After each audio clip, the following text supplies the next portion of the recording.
Story की शुरुआत में हमें फर्नांडा नाम की लड़की देखने को मिलती है जो अपनी मॉम के साथ रहती है। उसकी मॉम एक डिवोर्स्ड वुमन है जो उस पर ज्यादा ध्यान नहीं देती और फर्न ख्यालों की दुनिया में खोई रहती है। उसे लगता है कि उसके साथ हमेशा बुरा ही होता है। अब वो अपनी स्टोरी बता रही होती है कि किस तरह बचपन से उसे सबने धोखा ही दिया है।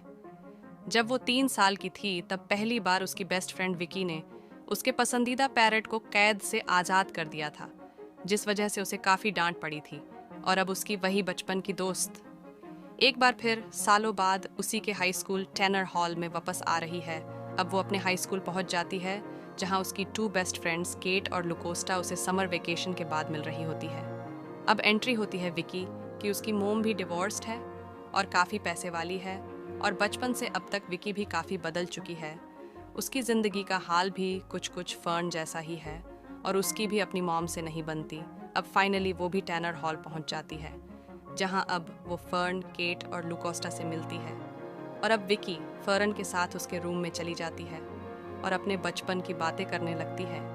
लेकिन तभी इनके रूम के बाहर लुकोस्टा आती है जो जोर जोर से अपने टीचर मिस्टर मिडलवुड के ऑफिस में जाकर उन्हें बताती है कि केट नहाते वक्त वॉशरूम में गिर गई है। और अब मिस्टर मिडलवुड बिना कुछ सोचे समझे लड़कियों के कंबाइन वॉशरूम में चले जाते हैं जहां वो केट से पूछते हैं कि उसे किस जगह दर्द हो रहा है। लेकिन यहाँ केट का इरादा कुछ और ही था। वो सिर्फ अपने टीचर को सिड्यूस करके अपने फ्रेंड्स में कूल दिखना चाहती थी।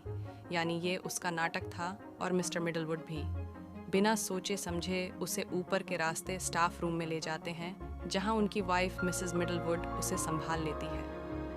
विकी ये सब देखकर समझ जाती है कि यहाँ की लड़कियाँ कैसी हैं। इसके बाद रात को डिनर के वक्त वो एक लड़के को देखती है जिस पर केट उसे बताती है कि उसका नाम पीटर है और वो हेडमास्टर का इकलौता बेटा है जो इस गर्ल्स स्कूल में पढ़ता है। रात को विकी को एक और झटका लगता है क्योंकि उसे कोई रूम अलॉट ही नहीं हुआ था और उसे छोटे बच्चों के साथ रूम शेयर करना होगा जहां उसे एक पैरालाइज्ड बच्ची को हर 3 घंटे में टॉयलेट ले जाना होगा, जिसे सुनकर उसका दिमाग खराब हो जाता है। बट उसके पास और कोई दूसरा चारा भी नहीं था और उसकी पूरी रात खराब हो जाती है। अगली सुबह वो फर्न, केट और लुकोस्टा के पास जाती है और उन्हें एक आइडिया बताती है कि वो खुद पीटर को किसी तरह पटा लेगी, जिसके बाद वो उसके जरिए रोज रात को हॉस्टल से बाहर जा पाएंगे और पार्टी करेंगे। केट और लुकोस्टा तो उसके इस प्लान के लिए अग्री कर जाती है, पर फर्न उसे कहती है कि वो इस मैटर में उनके साथ नहीं है क्योंकि उसे किसी से मिलने जाना होता है। और अब उससे दिन में जियो नाम का आदमी मिलने आता है। दरअसल वो उसकी मदर ग्वेन का बॉयफ्रेंड है और उसकी मॉम से शादी करना चाहता है। बट इससे पहले वो फर्न के सामने खुद को एक्सप्रेस करने यहाँ आया था और अब वो दोनों एक ड्राइव पर चले जाते हैं जहाँ फर्न उसके बिहेवियर से इम्प्रेस हो जाती है और उसे अपनी फैमिली के रूप में एक्सेप्ट करने के लिए राज़ी हो जाती है। दूसरी तरफ मिस्टर मिडलवुड, जिसे केट ने सिड्यूस किया था, अब वो बेचारा अपनी लाइफ एंजॉय नहीं कर पा रहा था। उसकी पत्नी तो मूड में थी पर उसके दिमाग में सिर्फ केट थी, जिस वजह से उसके और उसकी पत्नी के बीच में आर्ग्यूमेंट्स हो रहे थे। तभी उनके बीच विकी आ जाती है जिसके हाथ पर चोट लग गई थी और अब मिसेस मिडलवुड उसे फर्स्ट एड देती है और यहाँ वो उनसे काफ़ी बातें करती है। अब शाम को जब फर्न हॉस्टल आ जाती है और अब कुछ दिन ऐसे ही बीत जाते हैं। धीरे धीरे केट मिस्टर मिडलवुड को इशारे से अपने जाल में फांस रही थी। दरअसल वो मिडलवुड को बेवकूफ़ बनाकर रखना चाहती थी ताकि अगर वो कभी फेल हो जाए तो उसका बैकअप रेडी हो। वहीं अब फर्न भी रेगुलरली जियो के साथ ड्राइविंग सीखने जा रही होती है और अब वो भी जियो को अलग नज़र से लाइक करने लगी थी। दिन बीतने लगते हैं और जियो और फर्न के बीच में नज़दीकियां बढ़ने लगती हैं। एक रात को विकी सबको अपने साथ एक रात के लिए हॉस्टल से बाहर जाने का प्लान करती हैं, लेकिन फर्न इसके लिए राजी नहीं होती। लेकिन विक्की सभी को बताती है कि उसने पीटर को अपने प्यार के जाल में फंसाकर बेवकूफ़ बनाया है और उससे मेन गेट की चाबी ले ली है और किसी तरह ये चारों हॉस्टल से दूर एक कार्निवल में चली जाती है जहाँ केट का बॉयफ्रेंड भी आया हुआ होता है। अब ये चारों मज़े करने लगती है और तरह तरह के गेम्स खेलने लगती है। केट अपने बॉयफ्रेंड के साथ मस्त हो जाती है और लुकोस्टा भी एक लड़के के साथ एक राइड में सेट हो जाती है। वो लड़का लुकोस्टा पर डोरे डालने की कोशिश करता है लेकिन कोई फ़ायदा नहीं होता। दूसरी ओर यहाँ फर्न को जियो नज़र आता है। वह कार्निवल में अपनी एक्स वाइफ से मिलने आया था। अब फर्न उसके पास जाती है और यहाँ फर्न को पता चलता है कि जियो ने उसकी एमओम से ब्रेकअप कर लिया है। थोड़ी देर बाद जियो की एक्स वाइफ यहाँ से चली जाती है और अब जियो फर्न से माफ़ी मांगता है और कहता है कि अब वो सिर्फ उसे लाइक करता है और उसके साथ डेट करना चाहता है, लेकिन फर्न को सोचने के लिए थोड़ा वक्त चाहिए था। दूसरी ओर विक्की, जो यहाँ पहले से ही बोर हो चुकी थी, उसकी नज़र फर्न पर पड़ी और फर्न अब जियो को गुड बाय कहकर यहाँ से जा रही थी कि तभी उसे कार्निवल में पीटर दिखता है। जिसके बाद पीटर ने उससे पूछा कि वो और बाकी लड़कियां इतनी रात को हॉस्टल से बाहर क्या कर रही हैं। फर्न को कुछ समझ नहीं आ रहा था, क्योंकि उसे विकी ने ये बताया था कि पीटर ने खुद उसे हॉस्टल की चाबी दी थी। तभी विकी, जो दूर से खड़ी खड़ी फर्न को देख रही थी, जल्दी से वापस आकर फर्न को पीटर से दूर ले जाती है और अब हमें सच्चाई का पता चलता है। दरअसल विकी ने पीटर से कभी बात ही नहीं की थी और न ही उससे चाबी हासिल की। वो चाबी विकी ने मिसेस मिडलवुड के कमरे से चुराई थी। जब फर्न को इस बारे में पता चलता है तो वह विकी पर बहुत गुस्सा होती है, क्योंकि अगर पीटर ने यह बात प्रिंसिपल को बता दी तो उन चारों पर हॉस्टल में डिटेन कर लिया जाएगा। और अब ये चारों लड़कियां हॉस्टल की ओर जाने लगती हैं और रास्ते में बारिश होने लगी है।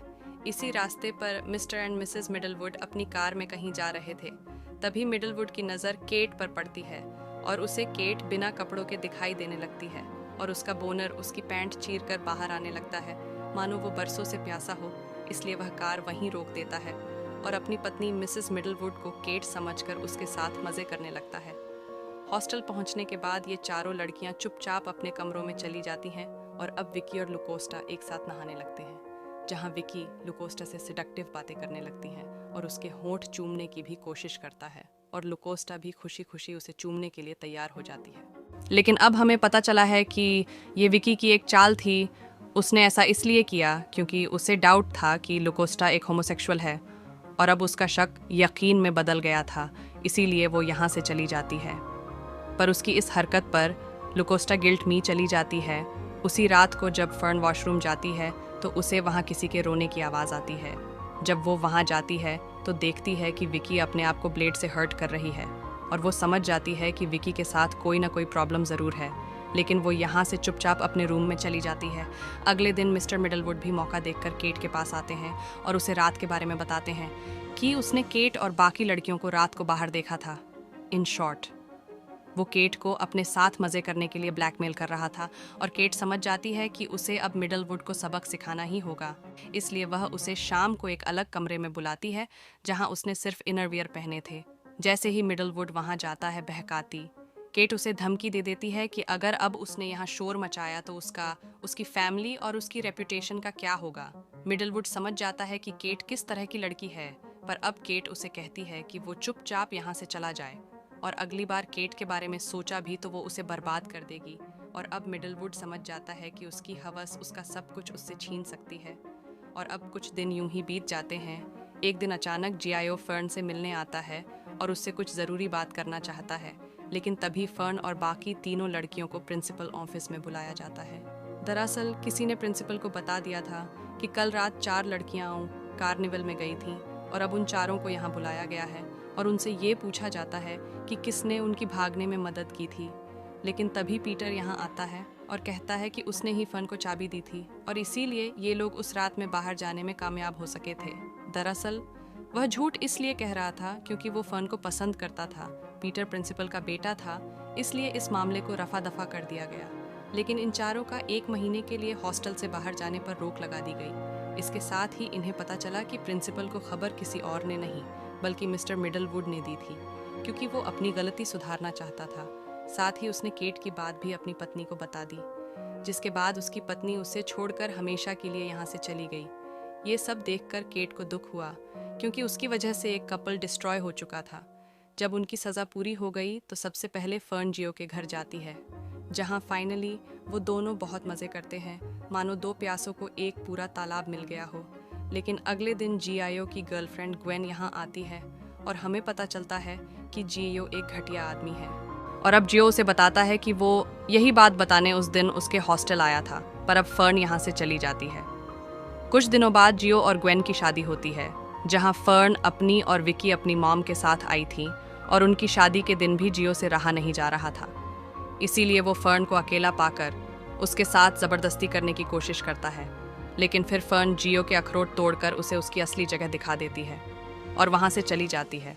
और यहाँ से जब वो वापस रिसेप्शन में जाती है तो उसे वहाँ विकी दिखती है, जो अपनी अल्कोहलिक मॉम के साथ आई थी। यहाँ उसकी मॉम पूरे नशे में उसका मजाक बना रही थी दरअसल विकी को एक साइकोलॉजिकल प्रॉब्लम थी, इसीलिए वो खुद को हमेशा हर्ट करती थी। इसीलिए टैनर हॉल हॉस्टल में उसे अलग से रूम नहीं दिया गया था। और अब उसका सच सबके सामने आ चुका था। और अपनी इतनी इंसल्ट के बाद वो यहाँ से चली जाती है।